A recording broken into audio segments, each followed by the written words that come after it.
first verse and then that little riff on the end.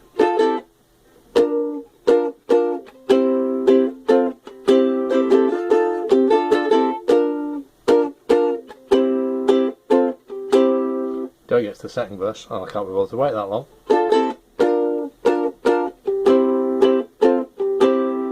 Before I show you how to play this, because this is Sultans of Swing on the ukulele.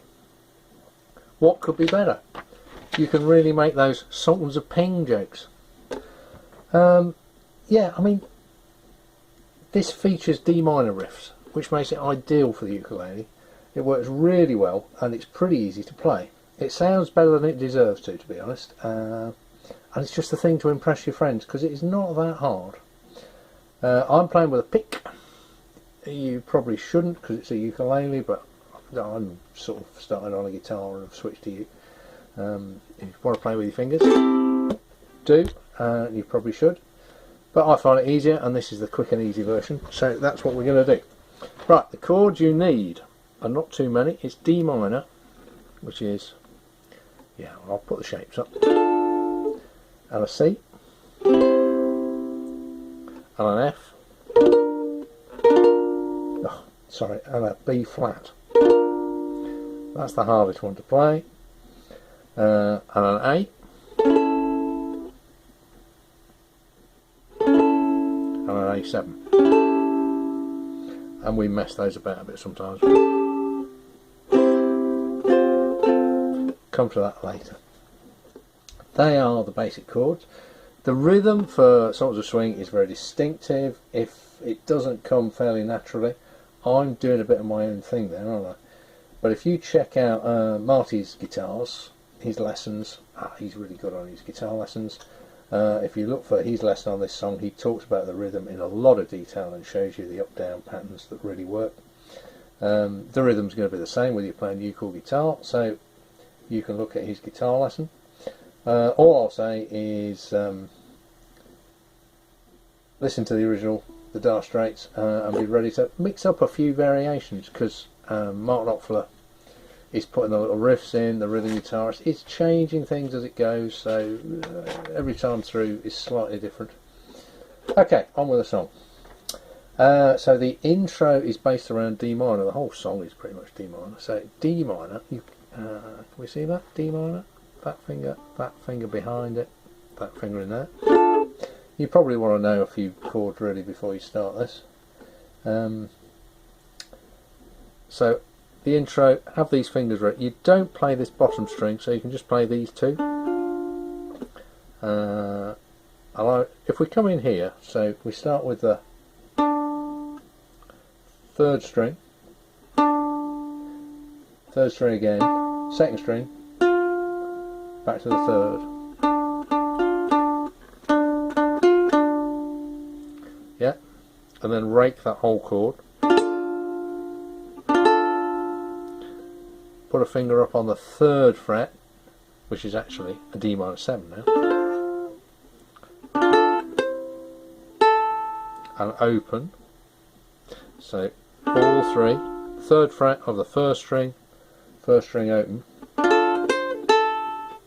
second string, still got that first finger on, then we take that off, play it open, hammer on, and pull off. Don't have to hit it that hard, it goes out of tune. And then back to the third string.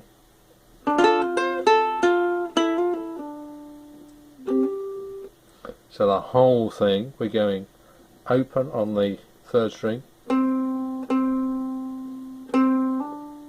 1, 2, 3, and then hammer up. Then, I missed that bit out the first time, no. That's the sort of intro to the intro, so you don't need to do that. You can just go from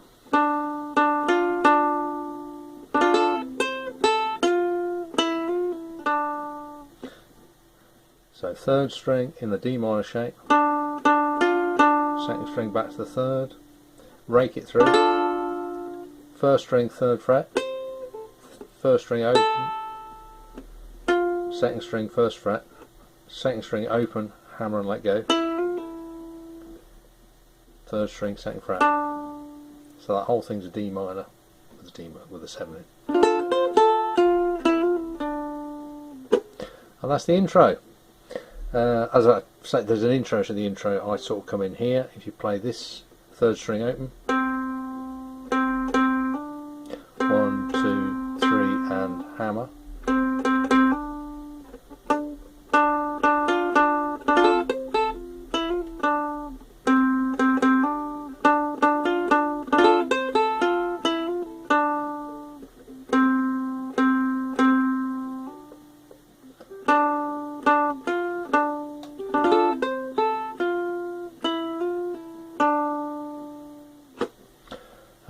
And then we're into the chords of the song. Yeah, if just grab a tab off the internet, there's hundreds of them out there.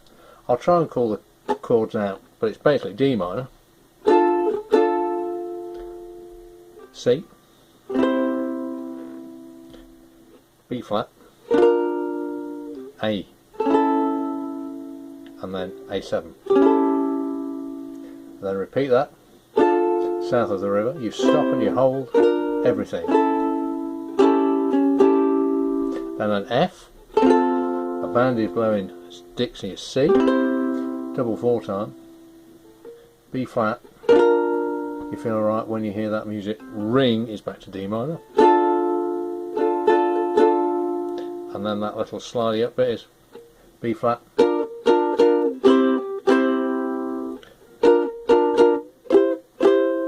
could slide it up but it's easy to go to the open C,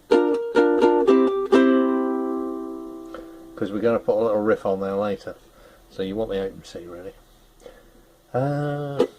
Should we try that? So we're in the dark, it's raining in the park, but meantime,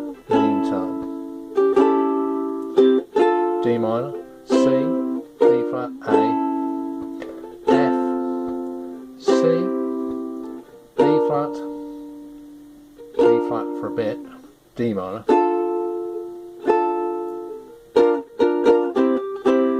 and that's the B flat C riff. Right, so that riff, have I got this?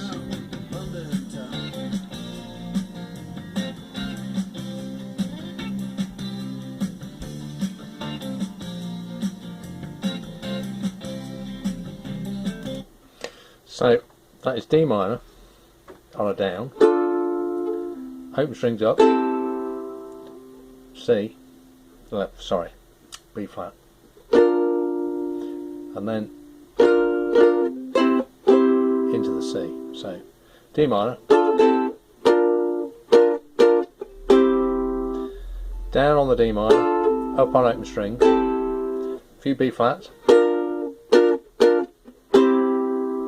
into the C, and then this is a, that it would be a C sus4 with the F shaping as well. So you're playing these two like an F, but you're leaving your finger on as a C. It's a D minor 7, I guess, or a complicated C sus4, but we'll call it the riff chord.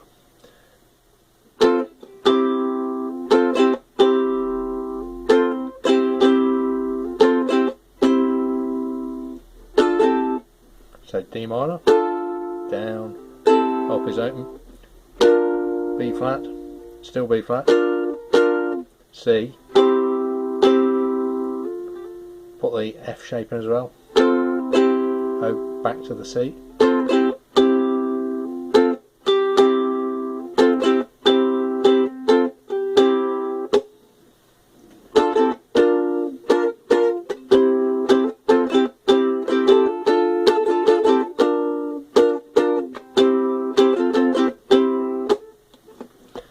there are a couple of riffs you can put in as well, if I can remember them. So if you second fret of the 3rd string there, slide it up to 4, then across onto the 3rd fret of the 2nd string, and hammer onto the 5th, and then across the 3rd of the top.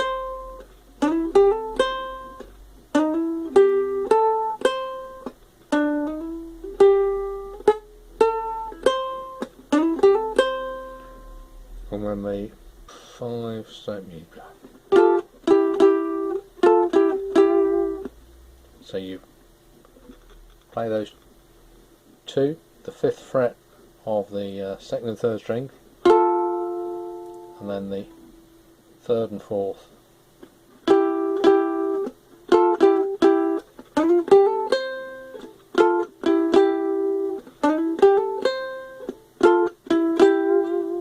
Various little riffs, mainly around this D minor shape.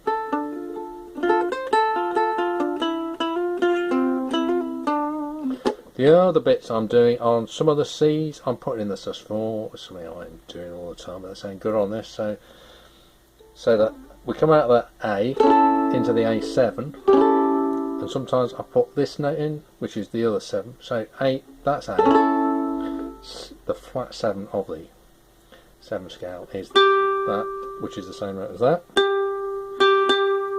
so we can either do it, there's A, that's A7, that's a different A7, so those two fingers then bring this one up here, or we can do both.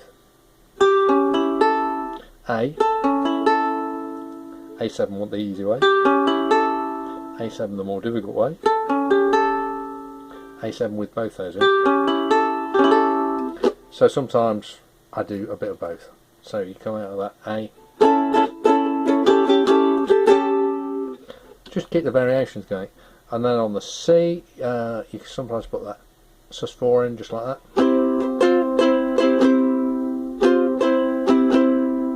or sometimes put that whole F shape in, keeping your finger on that to make that C chord. Sometimes you make it a C sus4, sometimes you make it an extended C sus4. And that's the song really. Should we try